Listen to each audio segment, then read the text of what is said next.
দিকটাকে আটকে গেল, তাদের দিকটা আটকে গেল। শুনলে আপনারা অবাক হবেন, আল্লাহ তাআলা প্রত্যেকটা নবীকে ইসলাম প্রচারের জন্য আলাদা আলাদা বিশেষ কিছু অলৌকিক পাওয়ার দান করেছেন, যেগুলোকে আমরা মুজিজা নামে চিনি। মুজিজা নামে চিনি। মুসা নবীর সেই লাঠির কথা সবারই জানা আছে। হাতের সেই লাঠিটা ফেরাউনের সামনে ভয়ঙ্কর সর্প হয়ে গিয়েছিল। সুবহানাল্লাহ। হযরত সুলাইমান আলাইহিস সালামের সেই সিংহাসনের কথা আমাদের স্মরণ আছে, যেটা কোনো প্রকার তেল গ্যাস ছাড়া বাতাসের মধ্যে উড্ডয়ন করত।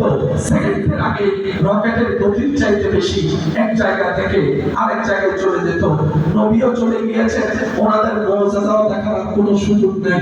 কিন্তু আল্লাহ তাআলার হিকমত হচ্ছে আমাদের নবীকে সবার শেষে পাঠাবে, খাতামুন নবী বানাবে। কিয়ামত পর্যন্ত এই নবীর পরে আর কোন নবী আসবে না, এই কালিমার পরে আর কোন কালিমা আসবে না। তো ইসলামটাকে টিকে রাখার জন্য মুজিজা দরকার।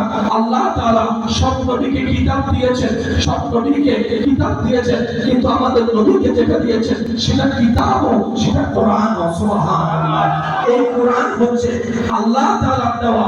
আমাদের নবীকে যত মুজিজা দান করেছেন তার মধ্যে একটা মুজিজার নাম কোরআনুল কারীম।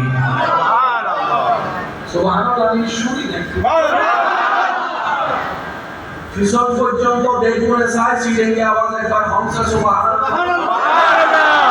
ইয়া বুঝাবার না মুস্তাহিল বলি ঠান্ডা ঠান্ডায় বলে কি আর মরনা সিরিজে বসি। এই কোরআন আল্লাহর দেওয়া, নবীর পাওয়া মুজিজা। ব্যবসা হিসাবের মধ্যে যতই সিসি ক্যামেরা লাগান, 2-3 টাকা 19-20 হবে হবে হবে হবে। যতই সিসি ক্যামেরা লাগান, কিছু কিছু তো হাতের কাছে কোন জানেন, চোখের পলকে সরে ফেলছে লাখ টাকা। পৃথিবীর বুকে সবকিছুতে রহমত আছে। আজকে যে জায়গায় বসে আপনারা মাহফিল করছেন, 30 বছর পরে এই জায়গাকে এইভাবে দেখবেন না।